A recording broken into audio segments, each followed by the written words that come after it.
Coach Campbell's talking. You guys should listen to that. It's a lot more interesting than what I have to say, I'm sure. I'll start with just a couple comments, and then you guys can fire off your questions. Hugely disappointed. All of us with the Bengals are very disappointed in the season, as disappointed as our fans are. We have super high expectations for our football team. We believe we have a championship caliber football team. Our fans believe that as well. We did not achieve what we wanted to achieve. While we finished the year with 5 straight wins, in the middle of the season we managed to turn wins into losses. 7 times we did that, and it kept us out of a shot to win the championship. We believe we're a championship caliber team, and we'll go to work and put it back together in the best way, and we'll compete for the championship next year. And with that, I'll take your questions. Paulie D, why don't you start us off? Whatever you want to talk about, Paulie. Where are you at with T. Higgins? Where do you feel like that stands? Are you going to get it done? Yeah, T. Higgins. Seems like 3 or 4 or 5 years I've been talking about T. I think you guys all know what I feel about T. Higgins. I think T. Higgins is a fantastic football player, and I want him on my football team. Whenever I'm in charge of a football team, I want T. Higgins.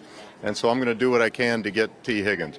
Our preference with T. Higgins is to do a long-term agreement. Always has been.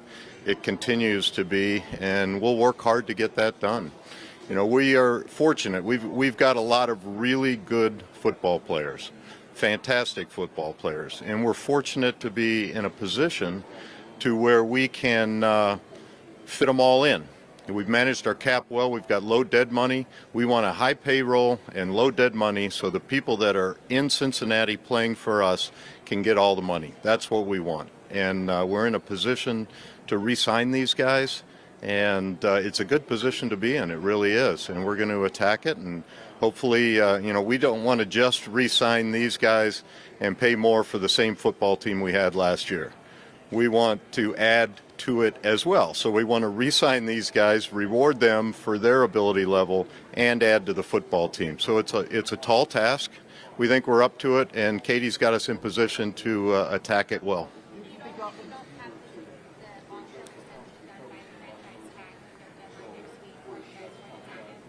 Franchise tag? Yeah, I don't have breaking news on that. I'm aware that I have a franchise tag, yes, but our preference is a long-term deal, and that's what our focus is right now. What do you think that would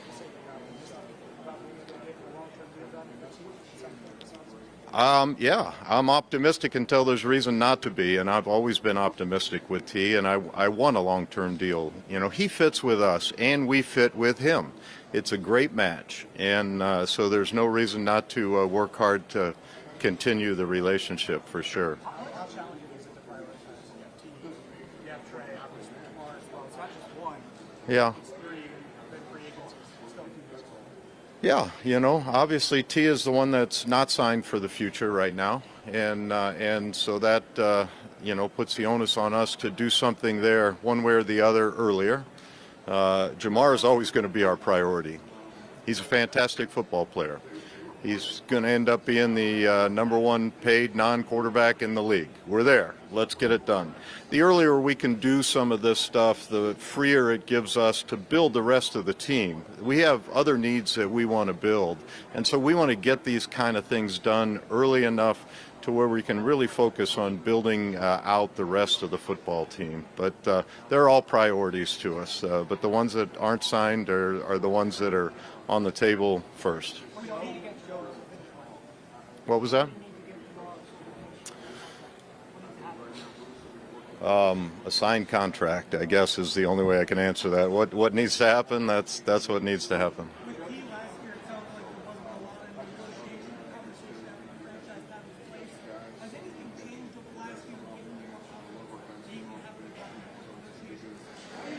Has anything changed? Well, he's got a new representation, so maybe that'll push it over. I don't know, but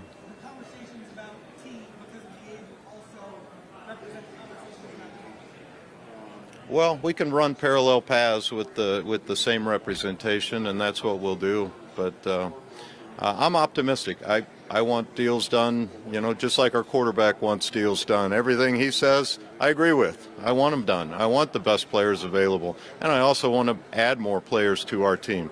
Again, I don't want to just pay more money for the same team we had last year. We have other needs, and I want to go after those needs as well.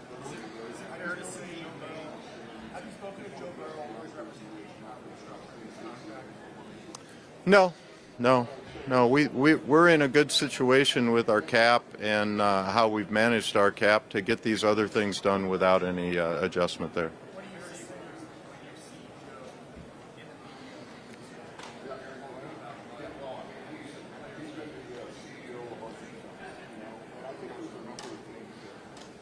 What do I see?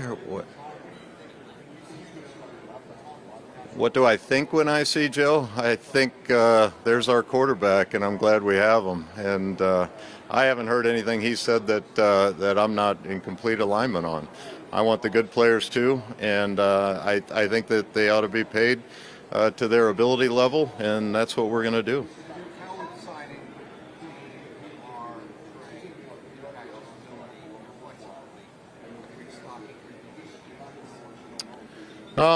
The questions on how re-signing them is going to impact our ability to build the defense. I think we have ability to build the defense if we can get clarity on it and structure them in a way that is beneficial. But if they linger, it kind of creates a little bit of uncertainty. But we're going to attack the defense, and we already have. We know our defense wasn't good enough.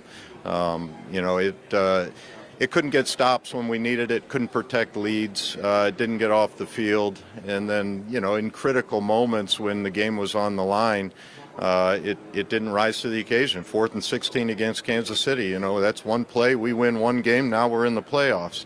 But that's countless games throughout the year, whether it's our offense converting a first down to run the clock out to win the game, whether it's our special teams converting a field goal to win the game, but multiple times, a fumble going into the end zone, all the things that happened. It was a crazy year. We're a championship level team that didn't get an opportunity, and that irritates us. It irritates all of us. It irritates our fans, and we're not happy about it. And we're going to attack the offseason to make sure it doesn't happen again.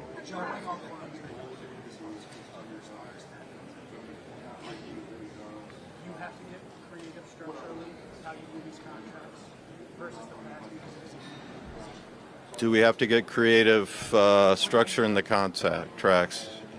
Well, sure. I mean, you're always creative because the other side wants you to be creative. And so we're going to do what we can to satisfy whoever we're negotiating with to get a deal done. And I hope they recognize, the restrictors we have. A negotiation is just that. It's a negotiation. It's not a I ask and you say yes.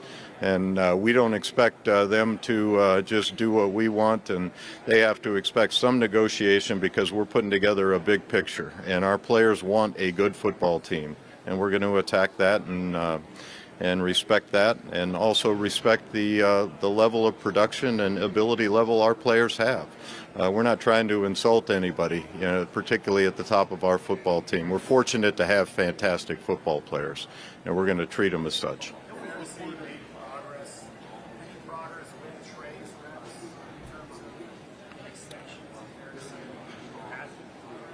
Trey?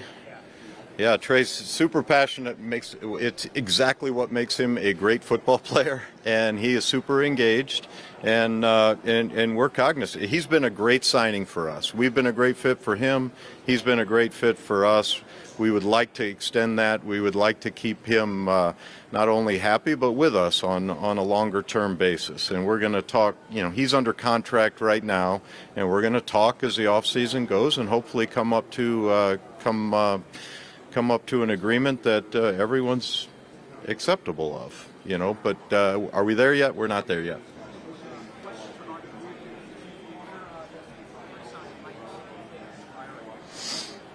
Questions on Mike Gesicki and where does that fit? We've been pretty good at bringing tight ends in and having them have successful seasons. Mike was fantastic for us. I think Mike's a priority guy for us. I think he fits with us. I think he found out he fits with us. Tight ends tend to fit with us. We got Joe Burrow, and we value them in our game plans and how we structure our offense. And Mike was a great fit. And to Mike's credit, he came in, bought in, learned quickly, and fit right in. And so it's a great match. I'd love to have Mike Gesicki back, and we're going to work to try to do that. And we'll see if it can happen.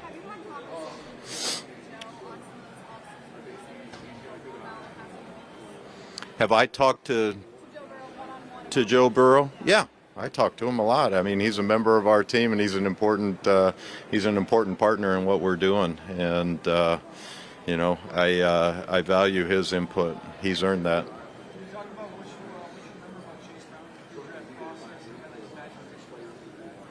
Chase Brown? Yeah, we really had a lot of hope for Chase, and he kind of made us right this year. He's a guy that early in the draft process we liked because he was kind of dynamic outside of the core and also inside the core. Really, really bright, really energetic. He's really progressed in his pass receiving skills, and then he's coming along as a pass protector, and so he's a really good fit. We put a big load on him this year, more load than what we had thought we were going to put on him, and he responded to it, and he held up, and that was an important part of our late finish.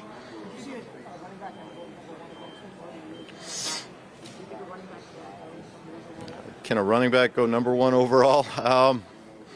I don't know. I guess if Walter Payton were in this draft, I might think about taking him number one overall. But our game's changed a lot, and so you'd have to be pretty special. I think quarterbacks have that kind of on lock, or maybe a great pass rusher, or maybe a guy that plays 6 positions like the one at my alma mater. But we'll see.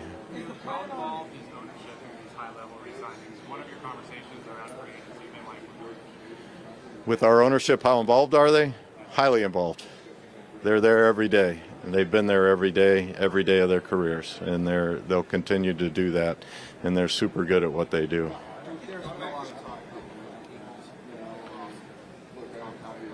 Yeah.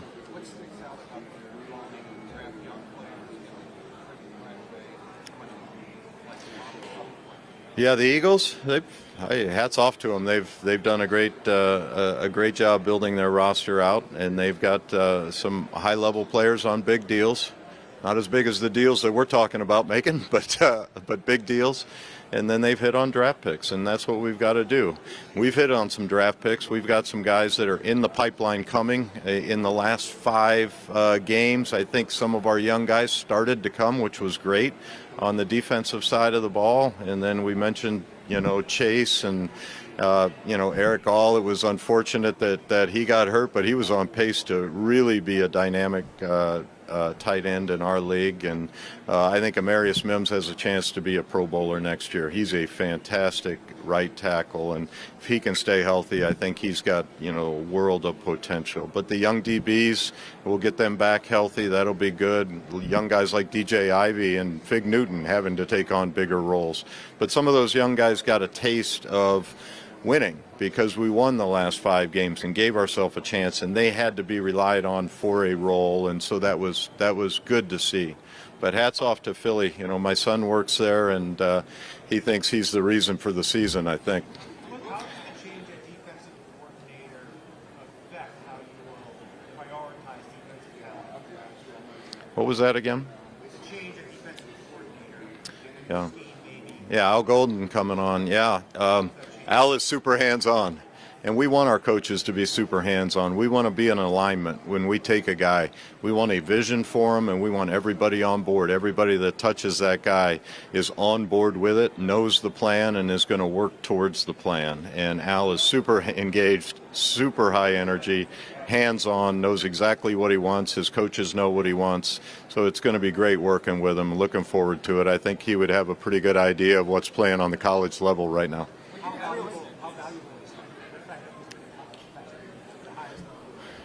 Yeah.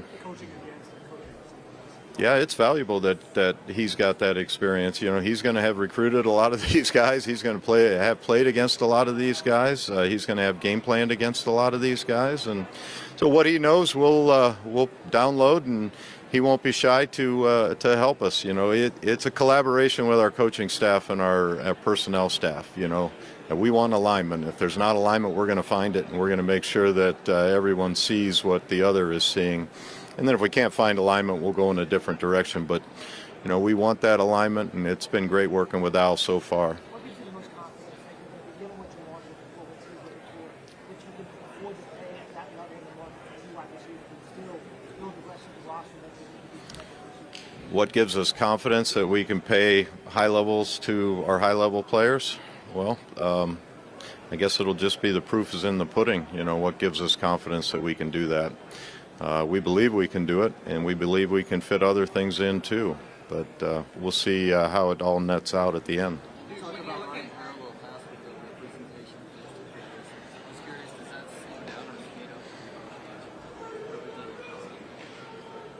up? I don't think it has really any effect. I think, you know, the question is on whether one agent with two players has an effect on the pace, and I don't think so. I think most agents are pretty accustomed to working parallel paths, and so they're just working parallel paths within themselves. When you look at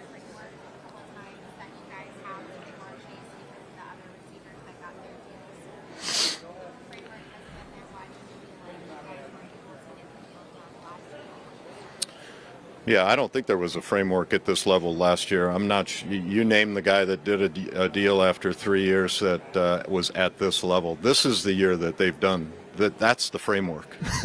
That's why it's framework. Last year we would have been the first of its kind at that level, at that position. And it didn't get done. We were close. Maybe we were closer than others. But we're going to reward Jamar. He's an important part of he's going to be the guy. So it's just a matter of getting it done and still having some stuff to maybe build the rest of the team. When you look at the defensive line side, maybe one of those guys you mentioned late in the year that started. Yeah. Is that someone you would like to have back? Joseph? Yeah. Joseph started to really come on. I think there's some desire from our new staff after they've come in and looked that they would like to. So we'll see. You know, with Joseph, with BJ Hill, we've got other guys who are up that we like as football players that we would like to have back. And it's just a matter of finding out what the price is and how it fits with the big picture. But those guys are guys that we value.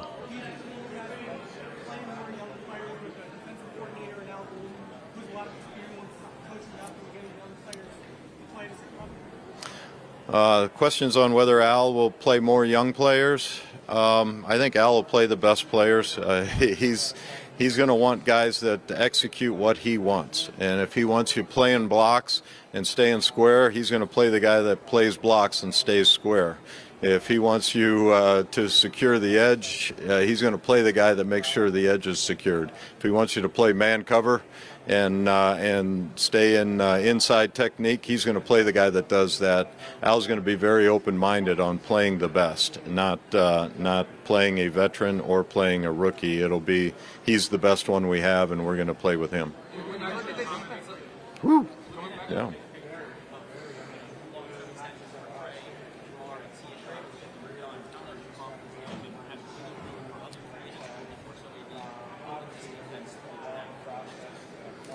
I think we'll see. I think we'll see. We've kind of hit on that. Can we get the big contracts done and still have room to do other things? I'm hopeful. That's what I started with. I'm very hopeful that we can do that. Yeah, we have the ability. We've managed our cap well. We have low dead money, and we're going to attack it, and hopefully we'll be able to do it. When you look at defensive line in the draft, right, this is one of the best draft classes we've seen.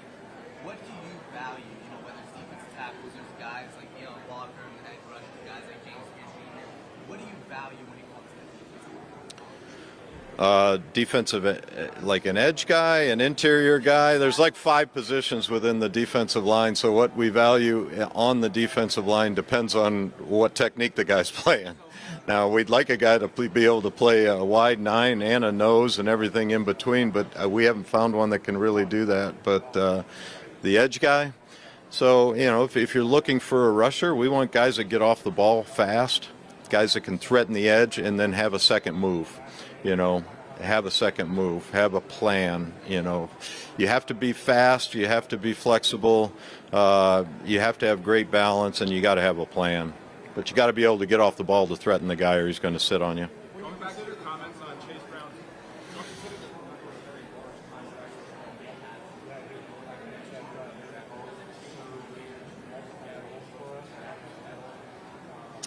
contract. The question's on, do our veteran contracts change the way we approach the draft? No. I mean, we approach the draft, we rank every position best to worst for us, and we approach the draft as we're going to take the best guy. Now, if there's guys in the same bucket, we'll maybe take a guy that fits us at the moment a little better than another, but we're not going to pass up a whole bucket to drop down to take a guy that fits the need. We're looking at them from top down, we're ranking them from top down, and we let the draft come to us. If we need to move up to get a guy who's the last of the Mohicans, we'll consider doing that. If we feel like we can move down because there's a lot of players left that we would be pleased to have, we might do that. But we rank them one to worst. Going back to your comments on Chase Brown, last season, how comfortable did you feel with that again next year, or how do you run it back? I think we'll have an addition at some point. Yeah, it was a shame that Zach had the neck injury he had. We really thought he was an excellent addition for us, and then there was just nothing. He had to protect his neck, and it just we'll see what that looks like going forward. I don't know that we have clarity on that. Will his workload stay at the same level? Ideally, you'd want a second guy to take some of that workload off, but he surprised us and he showed us that he can handle that, and if he can handle it and he's the best guy for the moment, then he'll be in the game. How would you characterize how would you characterize his input with free agency? How often do I ask for Al's input on the defensive players in free agency and the draft? All the time. All the time. We want alignment. We want alignment. He'll ask for our thoughts, and we'll ask for his thoughts, and we'll put them together and see where they merge. And then, the thing that we know maybe is the market for these guys and how best to spend the dollars. And we can help with that, and he can help with his vision for the player. What do we do with this guy when we pay him, when we bring him in the building? So, yeah, it's a collaborative approach there, too. When you're looking at players when you're speed, how much weight do you put on the How much weight do we put on the 40? Depends on the position. I mean, I don't put a ton of weight on the 40 if it doesn't match up with what I see on tape. It has to match up with what I see on tape. If it doesn't, then I'm going with what I see on tape. Football is a short area, speed, burst game. It's not there just aren't the occasions to run 40 like that. You might like that in your running back, and you can consider him a home run threat if he can't get run down. But the short area speed burst is what's really important in my mind. But the 40 depends on the position you're playing. Obviously, you've got your two bucket tackles for the interior offensive line. You view that as a need for free agency over the draft? What was that? One more time? Interior offensive line. Do you view that as a need for free agency? Interior offensive line? Yeah. Our offense was pretty darn dynamic last year, and I know our offensive line gets beat on from time to time. We had to substitute guys in. We had a ton of injuries. We put a lot of pressure on our guys with how we play, but at the same time, we score points like nobody's business. And we move the ball like nobody's business, and we throw the ball like nobody's business. And the offensive line is half of that group. And so the criticism's fine. We could be a little better here or a little better there, but our offense is pretty good, and half of it was our offensive line. And I give them credit for that. I don't beat on them. Now, speaking out of the other side of my mouth, can we improve some of those spots? Maybe, yeah. Are we looking? Yeah, maybe. We'll see. I don't know. But we're looking at every position. I don't think we're looking to take a quarterback at the top of the first, but other than that, we're looking at every position. big three contracts that you're working now, trying to work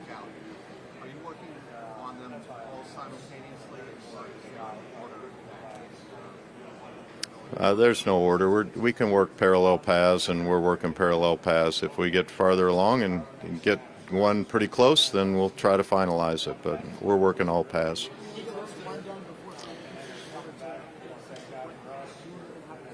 Do we need one done? I would like them all done tomorrow, but I mean, need is a hard thing. We're trying to get them done as soon as we can.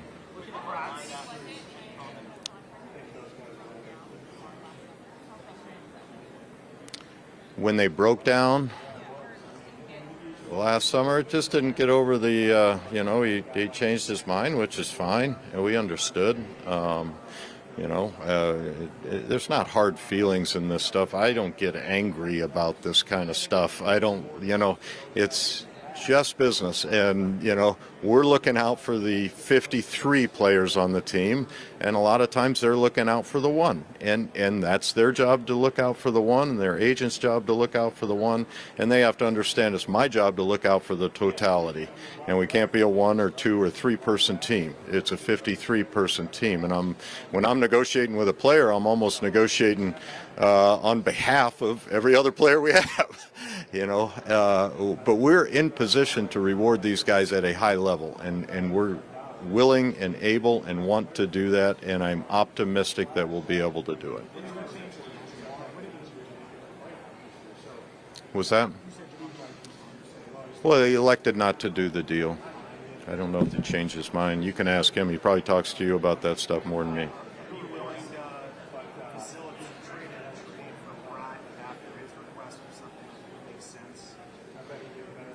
On Pratt, am I willing to entertain a trade? I don't announce stuff like that. I will say with every player on our roster and with every player on some other GM's roster, I enjoy talking to my cohorts, and they can call me anytime they want. And they can talk about their guys, my guys. They don't need permission for that. I don't need to stand up on a podium. They'll all tell you the same thing. No permission, no public announcement needs to be made. So when I talk about trades, no matter who it's about, it's not going to happen up here. Now, I could lie to you and say yes, no, whatever, but it's not happening up here. And they don't need permission to call me, and I don't need permission to call them.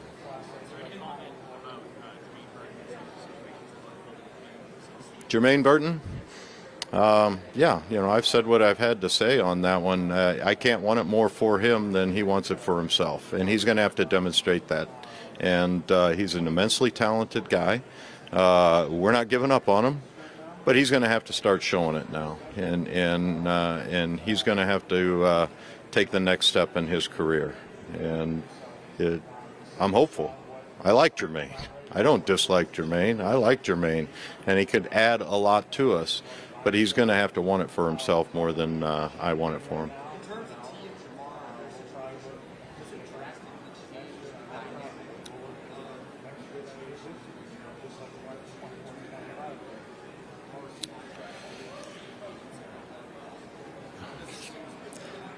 I'm trying to scratch for new answers on the same questions that I keep getting. Jamar, how does the negotiation go? I'm pretty run out there. We want them signed. Is it easy? No.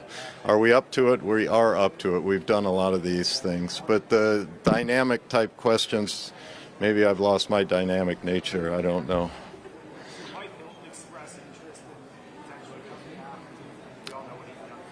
Mike Hilton? What was the question on him? Did he express interest? Yeah, we try to communicate with all of our guys, and I don't say definitely yes, and I don't say definitely no with any of them. We'll communicate, see what the prices are, what the opportunities are, who else is available, and what we're doing at other positions with the money. So it's a dynamic situation with a lot of free agents at that level, at that portion of their career. Dax Hill, we think he's on pace. We think he's doing well. He was really going to turn that corner. He was about to really explode. He was playing well, and we're going to be talking about a very, very fine corner wherever Al decides to line him up. If he lines him up inside, outside, wherever, we're going to be talking about a fantastic player. He just needs to get back, and normally the second year off an ACL is a little easier than the first year, but I think he's such a dynamic athlete that he might show us that the first year is just as good. All right. Thanks, guys.